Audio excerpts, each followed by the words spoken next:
So, for those of you who are repeat viewers of this channel, you may be sitting here going, didn't you already do a review video on the losi Baja Rey? And the answer to that is yes, I actually did. But, here's the thing. The review video, the unboxing video, and the video where I explained how to fix the problem I was having with the battery box have all been deleted. And here's why. I always do the best I can to be, to have integrity. I want to be honest, I want to be transparent, I want to be open, and I want to be real about what I have to say, and the good and the bad, the issues, the non-issues, all of that. There's new people coming into this hobby all the time, and everybody needs a little bit of help. And if I'm not honest, if I'm not open, and if I'm not transparent about things, then people wind up getting a false outlook on certain things. So all of those videos have been deleted, and here's why. At the time of the review video for this truck, I only had 5 or 6 battery packs through it. Only driven on 2S, mostly only driven around in my driveway with some light bashing and some light jumping.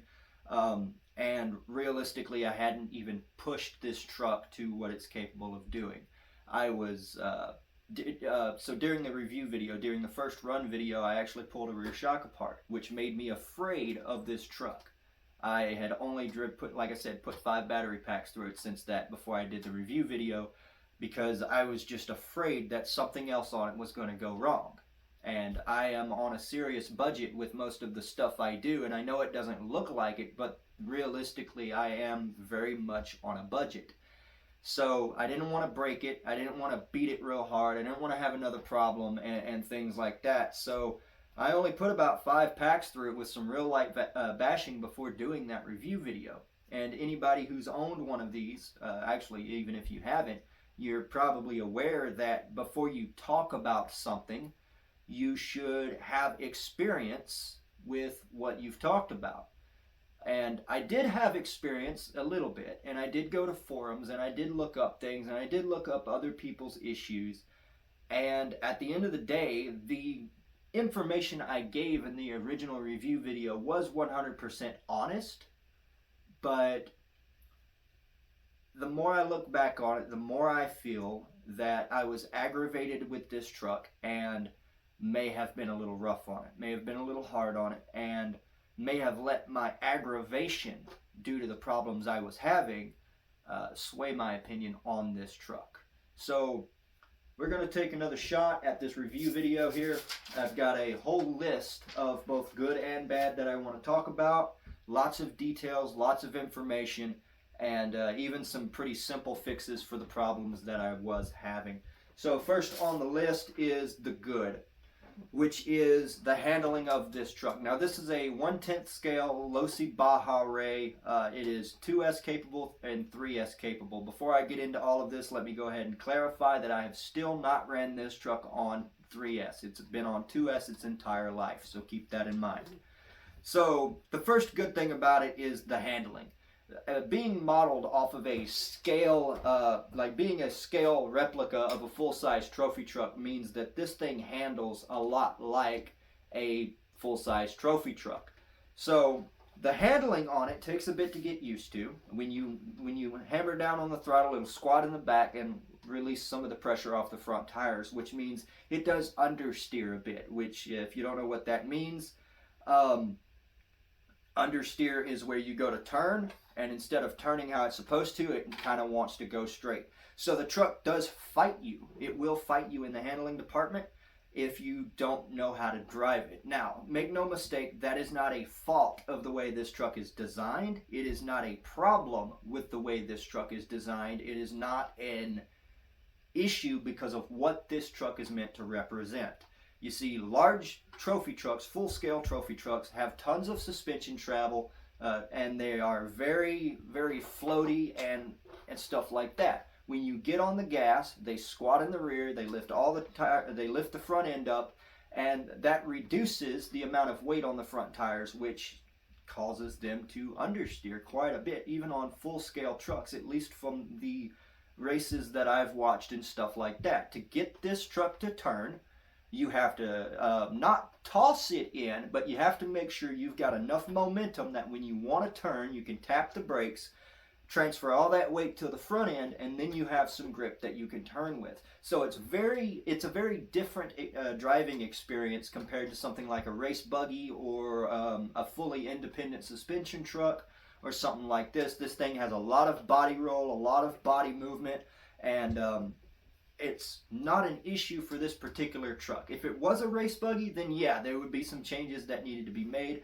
But because it's a scale replica of a full-size trophy truck, the handling dynamics of it are actually very fun and very respectable and very usable as long as you learn how to drive a truck. This is a totally different style from anything else I've ever driven. This is the first fast solid axle truck I've ever owned. I have a axial deadbolt, which is a crawler. It's solid axle, but it's not a 35-mile-an-hour truck, or what was this stated? I'm sorry, 45-mile-an-hour truck. So when you really get down and dirty with this thing, it does fight you a little bit in the turning department, but again, just a quick tap of the brakes to transfer that weight forward and to get the front end to bite is really all you need. On long sweeping corners, it's a big issue because hammering on the gas, lifting that front end up and trying to turn, what you wind up doing is gas brake, gas brake, gas brake to kind of get it to bring the front end back down so it'll turn. At least with the way it's handling how I have it set up. Now, let me clarify that I have put limiting straps on it, which are a bit short, so it doesn't have as much travel in the rear. And I'm also running 50 weight shock fluid front and rear as well. So my truck is definitely going to handle a little different than other people's, which brings me to another part of the handling, which is traction rolling. Now, when I first took this thing out of the box and drove it, I didn't really have a problem with this. But I was also being kind of easy on it, and I've also changed some stuff on it since then, mainly limiting straps and shock fluid. This truck, how I have it set up, will traction roll on you every single time if you get it unhappy. What winds up happening is you turn, and because the limiting straps stop, the sway bars can't do what they're supposed to do. There's actually very little travel in the rear of this truck compared to what there is originally. So when you start getting that body roll, what happens is it'll pick up that inside rear tire. And once it does that, it just kind of goes over on you. And that's not a fault of the truck. Again, even if it did that out of the box, I would not say that that is a problem with this truck. Full-scale trophy trucks, which is what this is modeled after, if you get it in some deep sand or if you really rip hard on the wheel, due to all of that suspension travel and how much body weight it has and body roll, even those full-size trucks will traction roll on you if you don't treat them with respect. And because this is modeled after one of those, at least in my particular case, it suffers from that same issue. If you really get it on a high grip area or like some deep sand or something like that, and you really rip the wheel going faster than you need to be going, then it will grab and it will traction roll on you. Again, it's not a problem. If it was a race truck, that would be a different story, but it's not. It's a scale trophy truck, and it has a lot of the same handling characteristics of a real trophy truck, which is actually saying a lot to be able to get that type of performance out of a platform that is only slightly bigger than a Traxxas Slash 4x4. The wheelbase on a Slash 4x4 is actually shorter than this truck by, I don't know, maybe an inch and a half. So to be able to get that kind of scale performance out of this says a lot to the amount of research and development they actually did put into this truck. So there's your handling stuff. Yeah. The looks, that's another plus point. This thing is a full replica. It's got a cage, it's got drivers, it's got independent front suspension with solid A-arms, so it really looks scale and real. It's got a solid rear axle, again, looks very scale and real. It's got a spare tire on the rear of it, which can be swapped out with with just the screw back here. You can take off your wheel nut here. your little wing nut, you can take this tire off, which is actually a 100% usable spare. It does have a hex in it, so it can be put on the truck. And you can remove this post here and replace it with a mock like fuel filler setup. I don't have that on hand at the moment. It's in one of my parts boxes, but all you do is take this post off and replace it with the little fuel filler like piece that they can give you with the truck. And because this tire weighs a little bit, it may affect the handling. It'll certainly affect the looks, but if you don't like the idea of the spare tire being back there, you can change it. It even has the fuel tank back here and all of that good stuff. It's real like trailing arm and you know, link style suspension. It's just a really scale truck, and it looks absolutely beautiful. You know, it does come with functioning front and rear light bars. The rear is red and the front is like a bright white like you would expect. Again, there's the scale, you know, features. It's got a full cage, it's got a full driver compartment, it's got scale wheels and tires, it's got, you know, sponsor stickers and stuff like that, which actually is very weird because this truck has a dynamite sticker right down here, and there are not dynamite parts on this truck. This truck actually comes with a Spectrum system. So I think that this is just leftover from maybe this truck had a dynamite system in it or something like that, and they just never changed out the stickers. Or maybe I got a model that came out right after they swapped, so there was still some stuff left over. If you have a truck that's brand new without that dynamite sticker, let me know, because that would be an interesting thing to figure out. It does have Spectrum stickers on it, but the dynamite sticker is something that, you know, I don't know. Maybe it's on there. Maybe Spectrum is an off-brand or a parent company to Dynamite. I really have no idea about that, but it's just kind of interesting that it's got a dynamite sticker down here, and there's no parts on this truck that specifically say they're Dynamite brand. It's all Spectrum, from the radio to the receiver, the ESC, the motor. It's all Spectrum.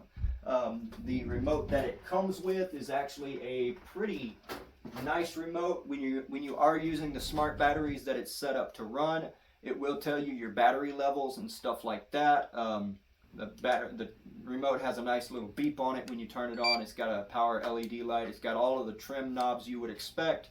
It's got steering normal and reverse. It's got throttle normal and reverse, and it's also got throttle limit. So it's actually a pretty nice remote for an RTR. So the looks are another plus point. It's a beautiful truck, especially when it's not dusty like mine is, because here in Texas it's dry sometimes and we get a lot of dust. I want to go ahead, and I don't have this written down, but speaking on the dust problem, when you have a lot of dry, sandy dust, you often run into issues where your links and stuff, certainly if they're plastic, will start to wear and have some slop in them. And I am happy to say that with the battery packs I've put through it and the terrain I've driven it on and things like that, there's actually not really any play in any of the linkages. So the sand and dust has not ground the plastic away and caused a bunch of sloppiness. So that's also really nice. So the performance of this truck, as I said, it's stated to run 45 miles an hour. They do include an optional high-speed pinion with it. I'm sure that 45 claim is on 3S with that optional speed pinion. A little bit of a warning about that: if you've never ran a speed pinion, they are not meant for bashing. They're meant to rip down the street, bring it back, maybe do that 2 or 3 times, and then let it cool off, because effectively what you're doing with that is overgearing. You're putting more stress on the motor and the ESC. You're going to build up heat, and if you bash with a speed gear setup, you have a pretty high chance of overheating your electronics or causing damage. So it is claimed to run 45 miles an hour, but again, I'm sure that's on 3S with that optional speed pinion. Other than that, we've talked about the handling characteristics. The power that this truck has on 2S, at least with the battery that I'm running, which is a 50C 5000 milliamp hour 2S Genzace. The power it has on 2S, just due to the fact that this is a solid axle truck, it does like to donkey kick, which means the back end often flies like this.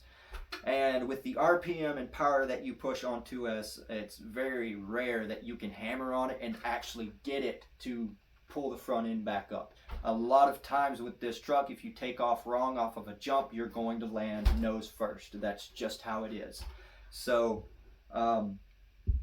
I wish it had just a little more RPM on 2S to get these tires turning so that you can have a little more in-air control. There's also times where you'll leave a jump like this, and like there was one time, and I'll put it in the video here, where I actually took off from the jump, and even though I slammed on the brakes, there was not enough rotational mass in the tires to bring the nose back down, and actually really like landed pretty hard on the rear end back here, and it went flipping off, and I thought for sure something might have broke, but you know, looking around, it's totally fine. So the handling on it is a little, you know, the handling is fine for what it is, but I do wish there was a little more in-air control on 2S. We'll put it that way. Battery life, again with that 50C 5000 milliamp hour 2S Genzace, I get, depending on how you drive it, I took it out to my track that I'm building and just did some test runs with it, being real hard on brakes and throttle. And I think I got somewhere around 10 minutes of run time. Now, if you're more on flat surfaces and just kind of putting around and stuff like that, you can get, you know, upwards of 15 minutes out of it or so. So, I mean, that's what I was getting. You know, I got 9 or 10 minutes out on the track. When I'm just driving it around in the driveway and stuff, I get closer to 15. And on a higher capacity battery, higher milliamp hour, you'll get more run time. And with a 3S, you'll have more power and more run time if it's a higher milliamp hour, things like that. So run time is pretty good. Battery life is pretty good. At least I think it's up there with the likes of my Arrma Kraton on a 4S. It's got about similar run time. So not too long, but not so short that, you know, you're sitting there going, wow, really? That's it? So battery life's pretty good on it. Oh, durability. Now, I want to talk about this for a minute. With this truck being what it is, I figured that there may be some weak points. There may be some stuff that breaks. And I'm happy to admit that I'm wrong about this, about that. When I was out driving this thing around my track, I took some very, very hard hits. We're talking nose diving it on the front corner, took it off one of my berms, nose dived it, flipped it, pogoed it over and over again on the front and rear end. I beat this truck and made more mistakes my first time going around that track. Actually, my first couple of times going around the unfinished track, just playing with it. And there were some hits I took that I was for sure would have broke it. And I mean, it just kept coming back asking for more. You know, people say that this front bumper here is weak. I nosedived it on this front bumper multiple times at full speed over a jump on, you know, 2S. So I mean, and it would hit and bounce, or it would hit and dig in and then flip. I tortured this truck on that track for a full battery, you know, full 10, actually no, 2 batteries. So 10, 20, 30 minutes, and like nothing broke.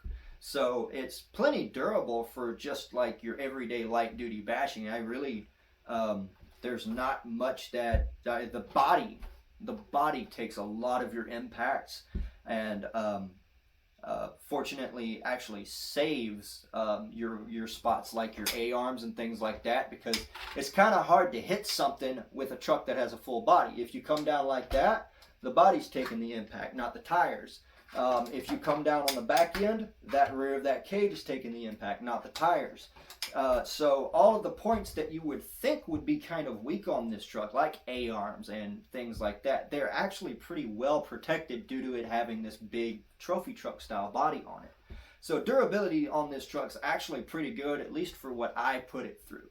Now, I'm not airing this thing at airing it out at skate parks, you know, 50, 60 foot, but I put it through more than I was expecting it to handle on that track, and I took some hits that I was sure would have broke something, and I never had any real issues. I ran into a little weird thing where anytime it would flip over and land upside down, the gyro would kind of lock the wheels in one direction, and I kind of had to play with the steering after flipping it over.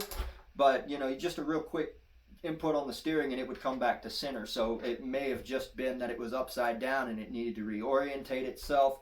I've never owned a truck that has the stability management features in it, and maybe it's just something that you got to get used to. You got to kind of flick the steering on it when you flip it back over, or else when you go to take off, it'll turn on you. A quick little input and it straightens itself out and everything's good. So that was something that was kind of odd to me, but again, maybe that's completely normal. Like I said, I've never owned something with the stability management. So durability is pretty good. One thing I really worry about, and this may just be something that's not even needed to be worried about, but because this is a solid axle truck, you don't have anything back here attached to the wheels that will flex. So one thing I do worry about is taking hard hits on the side and possibly breaking a wheel, or even snapping this axle housing back here. So that might be something to watch out for, but it's not a problem that I've experienced. And again, I took some pretty hard hits on this truck out there, so probably kind of a moot point. Let's see here. Temperatures. There we go. The temperatures. So running on 2S down here in Texas, where it was probably about 90 degrees outside and pretty good humidity, I bought a little dynamite temp gun just for temperature checking and stuff. And I can't remember exactly, but I don't think the temps on this truck very often got above, I want to say like 140 or 150. So, and you know, I was driving it pretty hard out there, and it, again, 90 degree temperatures, give or take a few, high humidity and things like that. And like, I mean, we're talking about hot enough that sitting on the porch, just relaxing in the shade, and you start sweating. I mean, that's how hot it is down here sometimes. And this truck really didn't have a problem with temperatures or anything like that, at least not the time that I drove it around that track, which honestly is probably the hardest I've ever been on this truck. So I think that would be a good benchmark and a good, you know, thing that I can do that with this and it doesn't get extremely hot. Tires on the truck.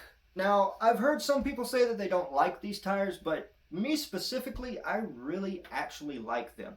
Are there tires out there that you could put on this thing that give it some better grip in the gravel and dirt and sand? Yeah, Proline Badlands. They're like motocross tires, and they are extremely grippy in loose terrain. However, we're talking about a scale replica of a trophy truck. Again, this truck is not built to be an all-out race rig. These tires are extremely soft, extremely pliable, and very, like, I mean, look at what I can do to them here just squeezing them. They almost, to a certain extent, feel more like the tires on my axial deadbolt. They're very soft, very grippy. The sidewall wrinkles on them real easily. It's just, for the type of truck it is, this tire actually gives the handling characteristics that you would expect out of a scale replica trophy truck. Yes, you can get better grip by putting different tires on it, but in my honest opinion, and again, I've never ran this on 3S, so I don't know about tire ballooning and blowing them off the wheels or anything, but on 2S and the things that I've done with this truck and the experiences that I've had with it, the tires that come with it are absolutely perfect. They provide a good amount of grip, a good amount of slip. They're real soft, real pliable. I just really like the tires. So, I mean, even if I wanted to change the tires on this truck, realistically speaking, I probably wouldn't, because I just like the way that these perform. So tires are pretty good in my opinion. Another thing that people may be interested about is the servo. Now I'm going to show y'all something here. The front end has a lot of play in it, but it's not play like you would expect if something was loose. If you check it out, there is actually force that will bring, if I don't move the servos, the tires back straight.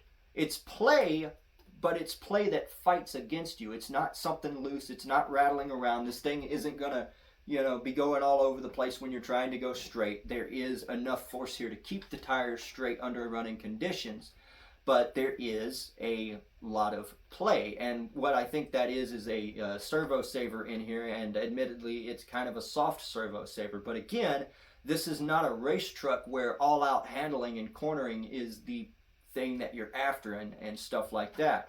So having a soft servo saver on it is actually really nice because it'll protect your servo. And I can tell you right now that when you're driving it around, this servo has plenty of power to turn these wheels, and with the size of these tires, keep them turned when they need to be turned. It might be a little better if it had a slightly faster servo. I know some people have some complaints about that. People like real fast servos, and they are nice to have, but again, the servo that comes in this truck, I feel is plenty for an RTR especially, and I really think that anybody who's not trying to turn this into some purpose-built race truck, I think anybody would more or less be satisfied with that servo. I know that I am particularly. So servo's good. So there's all of your good things about this truck. So with that out of the way, let's go over to the bad. Now, first of all is the battery box, and I made a big deal out of this on my original review video for this truck, and I had a lot of people tell me, oh, you're wrong, and my battery fits no problem, and within 5 seconds I can have it put in. I've owned this truck for 3 years, never had any problems out of it. So let me go ahead and clarify with this battery box here. Alright, so this battery box has given me issues. Now, is everybody going to have the same issue that I had? No, you are not. But the issue that I've had specifically is cable management.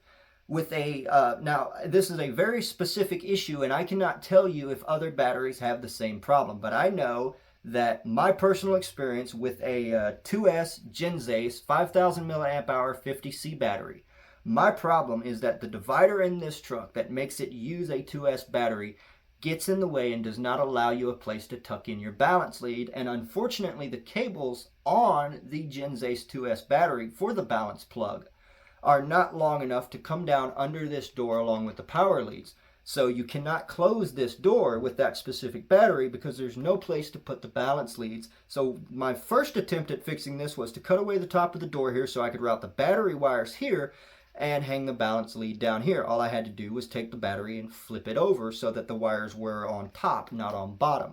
Now that left me with a problem where the wires would sag down below the chassis and get hung on stuff and cause problems. So I removed the plug down in here and ran it out the back of the truck. And then I would plug it in like that and it would clear and everything would be fine. But another way to fix this issue, if you wind up having it, is to find you a piece of high density foam, and realistically a small piece of wood would probably even work. What you're going to do is basically build your own divider, build your own spacer. Stock, this truck comes with the spacer on this side of the battery tray, which forces the battery, a 2S anyways, over here. What that means is you can fit the battery in 2 different ways, but either way you put it, if you've got short balance leads or something else, you're going to run into a problem where this door here will not shut due to wires being in the way. So what we're going to do to fix that issue is take either just anything that you can use as a spacer and take out the divider for running a 2S, and instead of having that divider here, we're going to take this spacer and we're going to put it over here. What this will allow you to do is run the battery in the correct orientation so that the wires come over the top of the door, and it'll leave you space on top of this to fold your balance plug in and not have it mess around with the closing of the door. And I'll go ahead and show y'all how that works so that y'all can get a good visual of it all and see exactly what I'm talking about. So we're going to take our 2S, we're going to put that there. Yeah. We're going to put it in like so. We're going to take our balance plug here, tuck it in on top of that piece of foam, and then slide it the rest of the way in.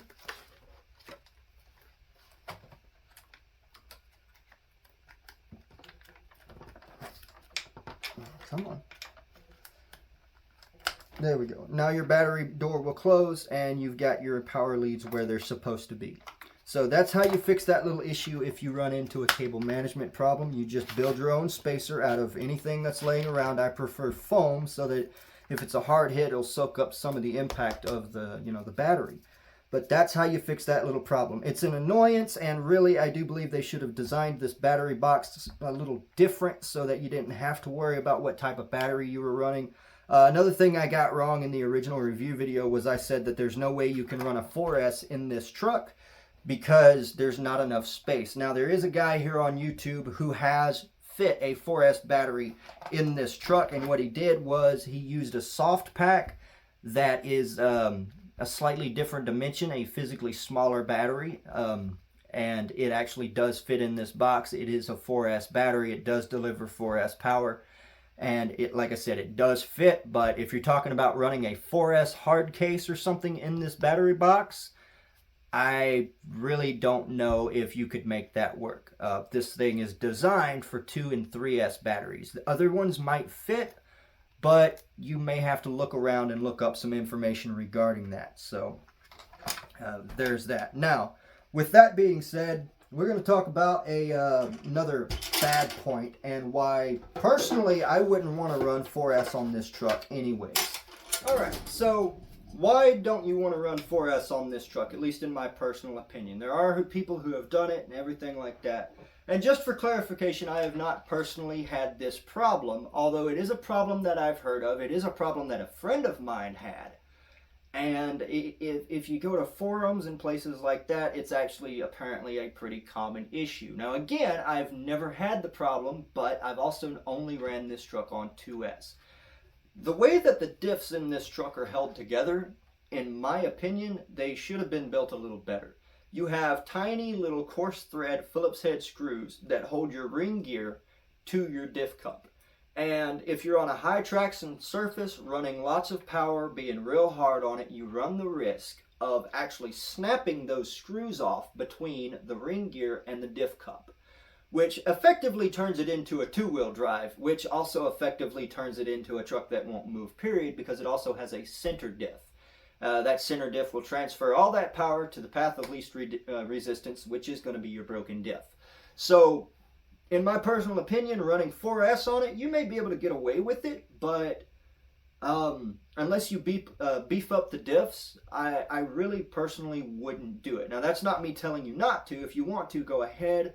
But with what I've heard about the diffs in this truck, you kind of want to be nice to it. No landing on throttle, especially not on higher S-rated batteries like 3S or, if you're running a 4S. It's another reason why I'm perfectly happy running this on 2S, because it helps save driveline components and stuff like that. And we talked about linkages and stuff with the sand and dirt, how it likes to get in here and wear these linkages out. At least I think I mentioned that earlier. This is the second attempt on recording this. But anyway, sometimes dirt will get into your linkages and wear them out. Well, the same thing happens with your drive shafts and your things like that. So running high-powered setups does increase your wear and tear. And quite frankly, sticking to 2S on something like this is probably going to be your best bet, at least my personal opinion. Like I said, there is a guy that runs one on 4S, and if I remember to, I'll leave a link to his video on how to do it in the description. But this truck is designed for 2 and 3S, and you're not going to fit a 4S unless you find a specific battery that fits. And I'm not 100% sure if the stock ESC and motor in this thing can even handle 4S. As far as I know, it's 2 and 3S rated. So the diffs on it, long story short, can be a little weak depending on how you treat it, at least from what I have heard. Another bad, and I wouldn't call this a bad as much as it is just a necessary evil. Now I'll explain to you what I mean. When you have a body that's a scale replica and you're trying to get a certain shape, there's certain things that you cannot avoid. Normally you would make a body that doesn't have sharp edges, because with this material that these bodies are made out of, when you have a sharp edge, you've got an area that flexes more and is more likely to crack or tear or, split. And that's exactly the problem that I've had with this truck. The hit that did it was probably multiple hits of similar hits, but the biggest one I took, and the one I think that did this, I'll put on screen right here. and what it did was it split the body right behind the front fender. We'll take a look at that real quick. All right, so let me show you what I'm talking about here. Right behind these front fenders on both sides is pretty much a perfect 90-degree angle. It's actually not 90, but it is a really sharp edge. And again, with the material that these bodies are made out of, that is something you want to avoid at all costs, because it introduces a weak point where the material can flex and have problems. If I took too many more hits like this and caused too much more damage by hitting the front end, then I'm sure that this fender would split all the way down, and then this piece here would just be flapping in the breeze. So if you buy one of these trucks, something that I would recommend, and a lot of people do this, is to use, I think it's drywall tape and shoe glue. You may ask around to make sure that's correct. I don't personally do it, but there are apparently multiple ways that you can strengthen this body. Now this truck, as it comes, is a 3-piece set, actually 4-piece. You've got the main cab, you've got the hood section, and you've got the 2 rear body panels back here. What I would personally do, if you don't want to run into this problem with this truck splitting these panels right here, because in the grand scheme of things, yes, I beat it, but I only beat it for 10 or 20 minutes, and it wasn't like I was trying to break it, you know. It's just little accidents, little bad landings here and there where I rolled it or I hit kind of hard, and this is the damage. It does not have any on this side. There's a couple of dents and like where you can tell that it's been flexing, but it's not cracked yet. But personal opinion, what I would do, what I would go back and do if I had a chance, is to take the cab section and the hood off of this truck. And it's 2 separate pieces, so you got to be kind of careful with this when you do it. So you got to make sure everything lines back up when you put it back on, because it's all held on with screws that have to line up with the cage. But what you can do is, from the rear of the cab back here all the way up, you can lay this out and use the drywall and shoe glue trick or whatever you want, and just make this whole piece one piece. That way there's not as much here that can flex. You can stiffen this up a bit, strengthen it up, and you won't have, hopefully you won't have problems with it splitting down this this hard edge here. So a lot of people strengthen their bodies with materials and put it on the inside of the body, and apparently the bodies last them years. I've never tried it, but apparently it is a thing, and it is pretty well known. We also have a split forming in the back right there as well. I've got a crack that's starting to form on the front A-pillar here. Hopefully that's in focus for you.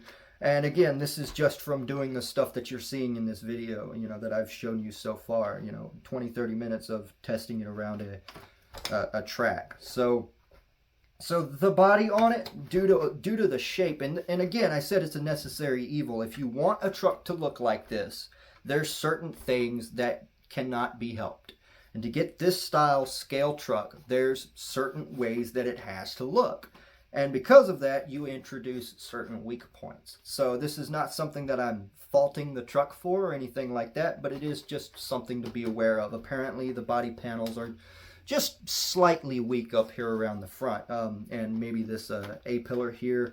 And honestly, even these sections right here may be a bit weak if you land hard on the top. It does have a plastic cage in here that holds it up, but plastic flexes.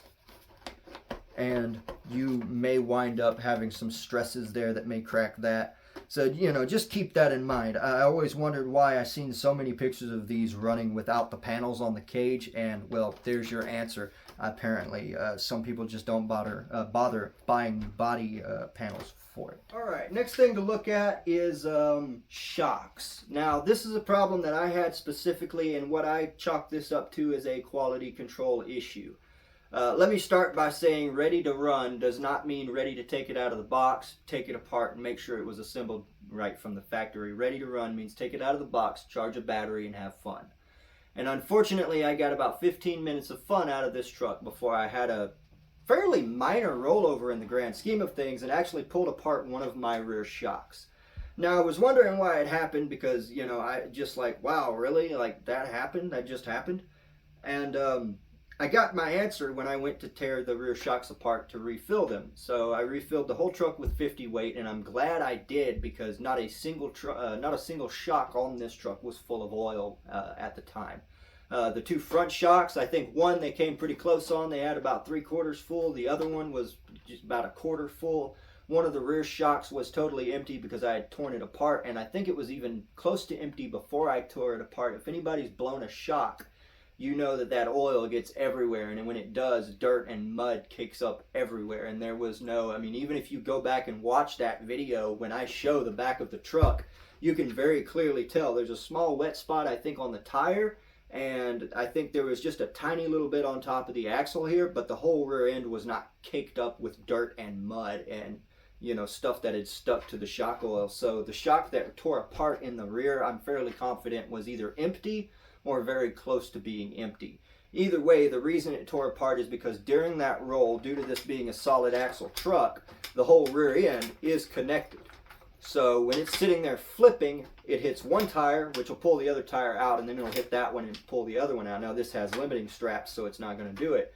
But if I take this and hold it there, you can feel the force of this tire trying to pull itself down. It's just the way the links and everything make it function. So what happened is it didn't have any oil in it, so it didn't have any dampening. And the shock just extended at full force, full speed. There was nothing to dampen it, and when it hit the bottom of the shock body, there was enough force that it sheared the nut clean off of the shock shaft. So a little bit of a quality control there, and a little bit of a quality control problem. And I just wish that the shocks would have been filled properly from the factory so that I wouldn't have had to do it myself. In terms of shocks, another thing is, I think personally, at least the front springs are quite a bit softer than I would like them to be. You know, people will tell you that when your truck sits, the A-arms should be flat all the way across. These A-arms are actually slightly like that at full rest. So maybe it doesn't need stiffer springs, but it's just, it doesn't seem like it comes up enough. So you may experiment with some different springs front and rear and some different shock weights or something, but I like the way that the thing handled straight out of the box with the stock springs and stock shock fluids, and it still has the stock springs, by the way. But it's just, it feels like it's a little soft and a little slow to return. And, you know, I wouldn't want it all jacked up because you want it to sit kind of low, but you know, just slightly stiffer springs may be needed. So there's your shocks. The last point that I have on this truck, the last thing I have to say is limiting straps. It was a pain to find the correct length limiting straps for this truck, and at the end of the day I still don't have the correct length limiting straps. What I wound up doing is tying them off or bolting them to the shock towers back here, and I actually drooped them over the top of the shock tower and ran them down so that it would take up some of the length of the limiting straps. And the reason I did it that way instead of just running them straight is because these limiting straps are too long for this truck. Limiting straps are supposed to keep your shocks from extending all the way and bottoming out, and these wouldn't do that. The shocks actually have less travel than these limiting straps, and the only other size down that I could find was short ones that actually severely limited the length of travel. So finding limiting straps for this truck is kind of difficult, at least it was for me. I found some adjustable ones on sites like eBay and Amazon, but I don't really, you know, I would prefer to shop from a legit hobby shop. You know, I would prefer to shop at those places, and as far as shopping there, I could not find the correct length limiting straps. So I bought ones that are a little long, and I draped them over the top of the shock tower and then connected them to the rear trailing arm down here. And what happened is it limited, if I remember correctly, 2.5, 3 inches of travel, something around there. And like the shocks aren't even close to being fully extended. So yes, it's going to save your shocks, but it's also going to limit your travel quite severely unless you either build your own or do some experimenting to find ones that are the right length. With that being said, for the price point of this truck, which when I bought it, if I remember correctly, was around $500, I think. Truthfully, I think it should have come with limiting straps from the factory, but yeah, that's just a personal gripe of mine. I just feel like it should have come with them from the factory instead of me having to do all the research to find them myself, and actually at the end of the day still not finding the correct ones. You know, it wouldn't have made this truck much more expensive, $10, $15, $20, to put some limiting straps on it from the factory so that you don't have to worry as much about overextending the rear shocks and causing damage. But other than that, I mean, that's pretty much a full review of this truck. I think I've covered certainly everything I have written down, and a few things that I didn't write down. So I know that this is a really long video, and some people may not sit through the whole thing, but I can already tell you that I'm a lot happier with how this has turned out than I was with how the original review video turned out. The original review video I was trying to keep short for time. I was trying to cover all the points, and unfortunately what I wound up doing was not giving this truck a fair chance. Certainly not against some of the other trucks that I'm probably going to review at some point, which include a custom Traxxas that I've built, which really shouldn't be reviewed because it's a custom truck, something that I built. May do the Arma Creighton. I may do this Roving Baja sitting up here. And I really wanted to give this truck a fair chance against all of those, which, because I said this at the beginning, because I was annoyed with the problems I had with this truck, I may have been a little rough on it. I may have been a little unfair to it just because I kind of, at that point in time, you know, honesty, right? Kind of had a personal vendetta against it at that point. So I've ran more battery packs through it. I've beat on it a little. I've gained a little more trust in it. And don't get me wrong, I liked the truck at first, but I like it even more now because I'm a little more trusting of it, and I've got some of the bugs worked out. And as far as I'm concerned, it's a decent truck. There are some things to look out for, but there's things to look out for with everything. And realistically speaking, it's not a bad truck. It's not bad at all. But just keep an eye out for certain things here and there, and be aware that they do have some you know, little minor gripes, minor issues. But again, everything does to a certain extent. But yeah, this has been the longest video I've ever made, to be honest with you. And I'm actually a lot happier with how this one has turned out. So thank y'all for watching. Hopefully y'all see this as a fair review of this truck, and hopefully this helps you make an informed decision on whether to buy it or not. But thank y'all for watching, and I will see y'all next time.